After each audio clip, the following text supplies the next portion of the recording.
چاند منحوس کوئی نہیں ہوتا. ٹھیک ہے وہ اہل بیت کے مصائب وہ سارے اس چاند کے دیکھنے کے بعد ہوئے، لیکن اس سے چاند منحوس نہیں ہوتا. جیسے آج میں دوپہر کوئی جگہ چھوٹے ایک ہی جملہ کہ جی اگر کوئی بچہ بہت غصہ کرتا ہو، اس کا نام عباس ہے تو نام بدلو. عباس جس کا نام ہوگا اس کے نا غصہ بہت ہوگا، وہ ہر ایک سے لڑنے کو تیار ہوگا.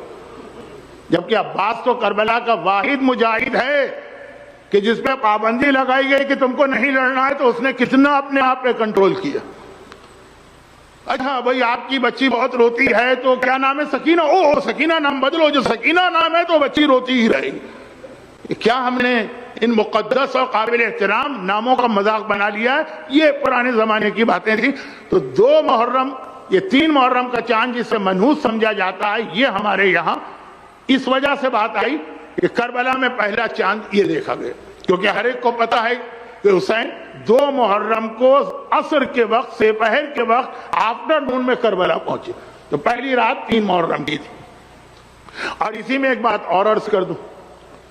اچھا اب جو بات میں کہہ رہا ہوں یہ کوئی نان سینس بات نہیں، کوئی غلط بات نہیں، لیکن یہ کوئی دین میں بھی نہیں، یعنی آپ اس کی پابندی کریں تو کوئی حرج نہیں ہے، کوئی غلط فہمی نہ پیدا ہو جائے. وہ یہ ہے کہ شریعت میں یا دین میں نوچندی کا کوئی کنسپٹ نہیں.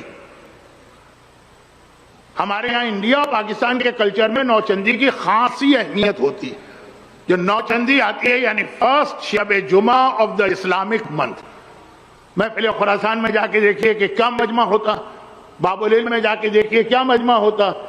وہ شہدائے کربلا جو انچولی میں ہے وہاں نوچندی، خواتین بھی آ رہی ہیں، بچے بھی آ رہے ہیں، مرد بھی آ رہے ہیں. تو نوچندی نہیں. اسلام کے اعتبار سے ایک مہینے میں 4 شب جمعہ، چاروں کی اہمیت برابر. نوچندی نہیں ہے کہیں پہ. صرف ایک نوچندی کا تذکرہ ہے ماہ رجب کی پہلی شب جمعہ، جسے لیلۃ الرغائب کہا جاتا. لیکن آپ کے علم میں ہوگا کہ لیلۃ الرغائب کی حدیث برادران اہل سنت کی حدیث ہے جو ہمارے یہاں آئی، وہ کسی امام سے نہیں ہے. غیر شیعہ راوی نے رسول خدا سے کوٹ کیا. اسی لیے ہر سال یہ ڈسکشن شروع ہو جاتا ہے مختلف جو ہمارے فورم ہوتے ہیں انٹرنیٹ پر کہ لیلۃ الرغائب کی کوئی اہمیت ہے کہ نہیں. لے دے کہ اگر کوئی شب جمعہ ہے تو صرف رجب کی پہلی شب جمعہ. وہ بھی اس لیے کہ ہمارے علماء نے غیر شیعہ حضرات کی یہ روایت اپنی کتاب میں لکھی، ورنہ ہمارے کسی سورس میں نہیں ہے، کوئی حدیث میں نہیں ہے. اور باقی نوچندی تو ہے ہی. لیکن پھر ایک نوچندی کی اہمیت، اور وہ یہ ہے کہ جب آقا حسین کربلا پہنچے تو جو پہلی ہی رات آقا کو کربلا میں ملی وہ نوچندی تھی. آقا حسین 2 محرم کو پہنچے. 2 محرم تھرسڈے تھا، 3 محرم فرائیڈے تھا.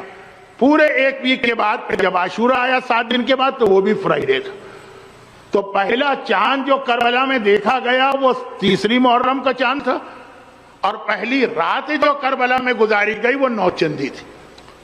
تو اس اعتبار سے ہمارے یہاں ہندوستان پاکستان میں ہم پورے 12 مہینہ نوچندی کریں تو کوئی اس میں کوئی ایسی بات نہیں ہے جس پہ دین کو اعتراض ہو. وہ منحوس ہے چاند، وہ سڑک پہ لوٹے لگاؤ، وہ فلاں کہانی پڑھو، وہ نہیں ہے دین کا حصہ. لیکن نوچندی چنانچہ ہمارے یہاں نوچندی جتنی بھی آتی ہیں اس میں باقاعدہ الگ سے نظر و نیاز اور منتوں کے علاوہ ماتم بھی ہوتا ہے. ماتم انجمنیں بھی جمع ہوتی ہیں، ماتم کرتی ہیں. کہ پہلا ماتم جو کربلا میں ہوا وہ آج رات کو ہوا، جو فاطمہ زہرا کا رونا زینب نے سنا. اب یہاں سے مصائب شروع ہوں گے.